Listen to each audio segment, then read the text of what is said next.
وبركاته نحمده ونصلي على رسوله الكريم أما بعد قال رسول الله صلى الله عليه وسلم لا يؤمن أحدكم حتى أكون أحب إليه من والده وولده والناس أجمعين أو كما قال رسول الله صلى الله عليه وسلم প্রিয় তাওহীদি জনতা, আপনারা সকলে অবগত আছেন আজকে আমরা কি দাবি নিয়ে আজকে এখানে একত্রিত হয়েছি।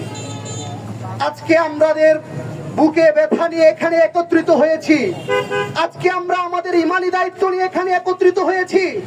রাসূল সাল্লাল্লাহু আলাইহি ওয়াসাল্লাম স্পষ্টভাবে হাদিসে বলে দিয়েছেন, লা ইউমিনু আহাদুকুম হাত্তা আকুনা আহাব্বা ইলাইহি মিন ওয়ালিদিহি ওয়া ওয়ালাদিহি ওয়ান নাসি আজমাইন। আমি নবী যতক্ষণ পর্যন্ত তোমাদের কাছে তোমাদের পিতা থেকে, তোমাদের মাতা থেকে, তোমাদের নিজেদের থেকে, তোমাদের সন্তানাদিদের থেকে এবং সমস্ত দুনিয়া থেকে আমি প্রিয় না হব, তোমরা মুমিন হতে পারবা না। মুসলমান হিসাবে নাম লেখাইলে মুসলমান নয়। এলআইডি কার্ড করেছেন মুসলমান হিসাবে আপনি মুসলমান নয়। আপনার পিতামাতা, আপনি মুসলমান বাবার পিতামাতা থেকে জন্ম হয়েছেন, মুসলমান নয়। মুসলমান হতে চাইলে নবীর আদর্শে এসে অন্তরে ব্যথা নিয়ে রাসূল সাল্লাল্লাহু আলাইহি সাল্লামের কটূক্তিকারীদেরকে নিজে এসে তার শাস্তি দাবি করে এখানে একত্রিত হতে হবে। ইতিহাস ভুলে যেও না মুসলমান, ইতিহাস ভুলে যেন না। যায়েদ ইবনে জাসিনা রাদিয়াল্লাহু তাআলা আনহুর কেমন ভালোবাসা ছিল রাসূলের প্রতি। কাফেররা যখন রাসূল সাল্লাল্লাহু আলাইহি সাল্লামকে বলেছিল, যায়েদকে যখন বলেছিল, ও যায়েদ তুমি শুধু এতটুকু বলো, তোমাকে রাসূলের মতো রাসূলকে এখানে এনে তাকে আমরা হত্যা করি, আনা লাগবে না, শুধু এতটুকু বলো। যায়েদ ইবনে জাসিনা রাদিয়াল্লাহু তাআলা আনহু স্পষ্ট ভাষায় বলে দিয়েছিল, আমি যায়েদের বুকে একটু রক্ত থাকতে, আমি যায়েদের হাজার হাজার জান থাকতে, রাসূলের গায়ে রাসূল হাঁটবে, রাস্তা দিয়ে হাঁটবে, তার পায়ে একটা কাটা বিন্দু হবে, আমি যায়েদ এটা সহ্য করতে পারবো না। হাজার হাজার জান যদি হয় আমি যায়েদ কুরবান করে দিব।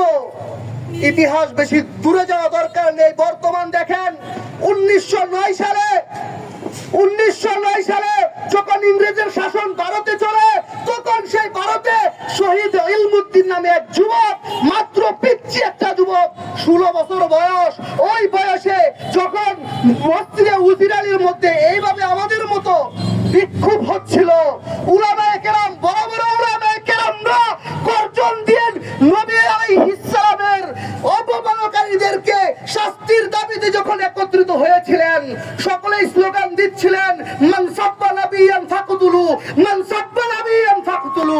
ওই পিচ্চি ইলমুদ্দিন এই কথা শুনে তার বুকে সাহস তৈরি হয় যে রাসূলের হত্যাকারীকে যদি আমি হত্যা করতে পারি তাহলে ডাইরেক্ট আমি জান্নাতি।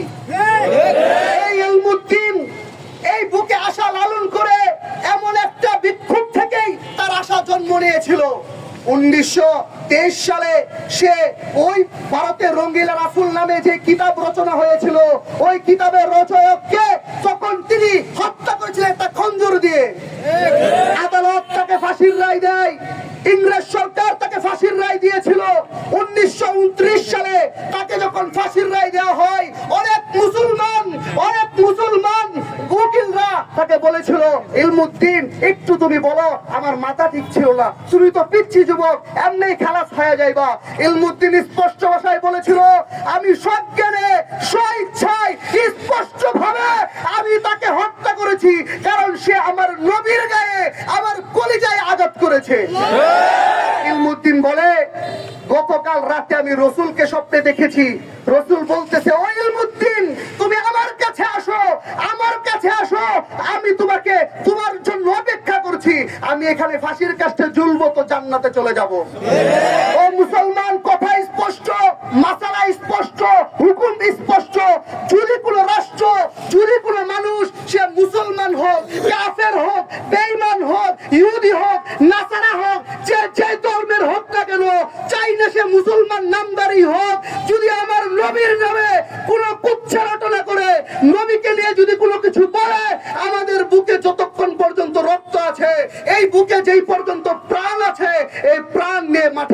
হবে, তাহলে লা ইউমিনুর মিসদাক আপনি হতে পারবেন না।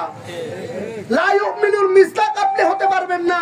বেশি দূরে যাচ্ছি না, ইতিহাস দেখেন, যখন রাসূল সাল্লাল্লাহু আলাইহি সাল্লামের নামে একজন সাহাবীর স্ত্রী উম্মে ওয়ালাদ সে কুচ্ছা রটনা করতো রাসূল সাল্লাল্লাহু আলাইহি সাল্লামের, কিন্তু অনেক তার প্রিয় ছিল ওই স্ত্রীটা। একবার সে এত কুচ্ছা রটনা করছিল রাসূল সাল্লাল্লাহু আলাইহি সাল্লামের নামে, তখন সে অন্ধ সাহাবী খঞ্জর দিয়া এলোপাতাড়ি কুপিয়ে তাকে হত্যা করেছিল। রাসূল সাল্লাল্লাহু আলাইহি সাল্লামের কাছে যখন সাহাবীরা এই মহিলাকে নিয়ে যায়, রাসূল সাল্লাল্লাহু আলাইহি সাল্লাম ডাক দিয়া বলে, এই নিকৃষ্ট কাজ কে করেছে, এই কাজ কে করেছে? তখন বলে, হত্যার বদলে হত্যা হবে, হত্যার বদলে হত্যা। ওই সাহাবী কাঁপতে কাঁপতে চলে আসে এবং বলে, আমি করেছি ইয়া রাসূলুল্লাহ, আমি সহ্য করতে পারি নাই, সে আপনার নামে এত কুচ্ছা রটনা করছে, তাই আমি এলোপাতাড়ি কুপিয়ে মারছি। আল্লাহ রাসূল সাল্লাল্লাহু আলাইহি সাল্লাম বিধান দিবেন যে হত্যার বদলে হত্যা। আল্লাহ আয়াত নাযিল করলেন, আল্লাহ রাব্বুল আলামিন সাথে সাথে জিবরাইল আলাইহিস সালামকে পাঠিয়ে বলে, ও নবী, যে আপনার নামে কুচ্ছা রটনা করবে তার দম মুবাহ, তার দম পাক, তার কোনো বিচার নাই। মান সাব্বা নাবিয়ান ফাকতুলু, যেখানে পাও যেভাবে পাও হত্যা করো, তো সে জান্নাতে চলে যাবে। সুবহানাল্লাহ। আলহামদুলিল্লাহি রাব্বিল আলামিন।